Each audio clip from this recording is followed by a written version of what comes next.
What's up guys, it's Naraya, Flower Girl N, you already know.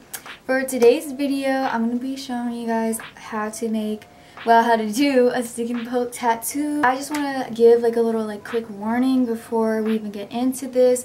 Please be sanitary about this, please. I know I made a video before, that was my first video coming back onto YouTube where I kind of did everything kind of crazy, but now I have all the right materials. I have the #1 ink, I have the right tattoo needles. Please just get tattoo needles. You can literally get them on Amazon for cheap, and it's way better than using a sewing needle. When I used a sewing needle on my hand, I got a bad blowout, so now I have a really trashy tattoo that I have to cover up in the future. So I just want to warn you guys to please get the right sewing needles, please get the right ink, please be very sanitary about this, and please just be safe. And if you do it right, then these should be staying forever on your body. So yeah, let's get right into it. So this is my setup I had for the stick and poke tattoo, just on my desk with all my stuff I need. The ink I use is the Intense, I think that's how you say it, the Lining Black ink. I use a 3RL needle. I usually take that grippy off.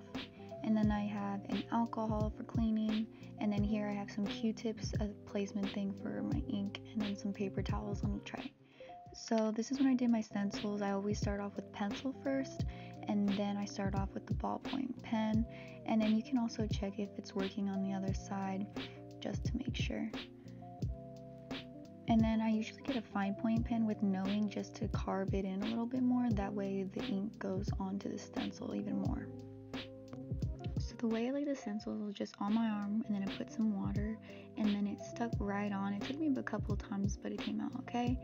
And then this is me recording the first pass I did. So after I did the first pass, this is what I did as the stick and poke tattoo.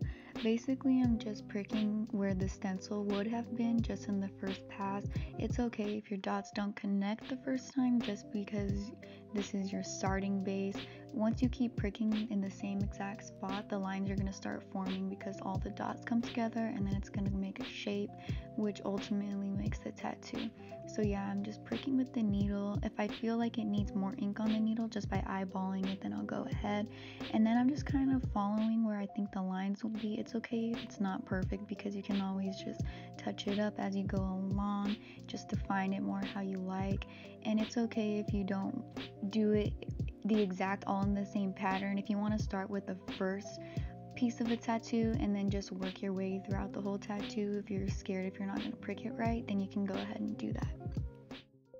So after I was done with every pass and then the ink was starting to blur, I just rubbed it off with alcohol on a paper towel. I'm just repeating that same pricking process over and over, just repeating the same steps. If you don't want to go over the whole tattoo right away and you just want to work on a certain spot because you're nervous or the ink is bleeding a little bit too much, then that's okay. You can just work as you go. If there is blood, a lot of blood coming from your tattoo, that's not normal. A little blood here and there is okay, but if there's a lot, that probably means you're pricking way too hard and way too deep, and that's not okay. So if that happens and it becomes too puffy, just walk away and then come back to that tattoo later, because that can cause a really ugly cast that's just blue under the tattoo that's not gonna look nice, and you can't really do anything to help it. So if that happens, just be mindful, eyeball how far you're going. It shouldn't hurt that much.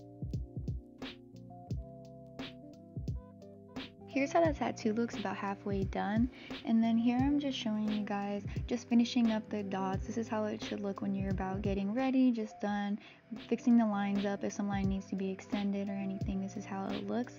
And then here I'm going to be using some Q-tips just to get all the ink off. This is how it looked when it was completed. So for the healing process, I use some surgical tape, bandages, and this Aquaphor healing cream. I use that the first 2 days, just changed it twice a day, and this is how it looks.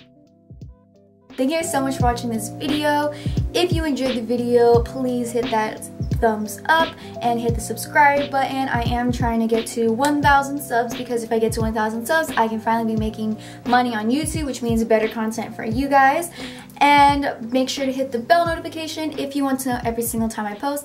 Follow my Instagram at flowergirln, and I'll see you in the next video.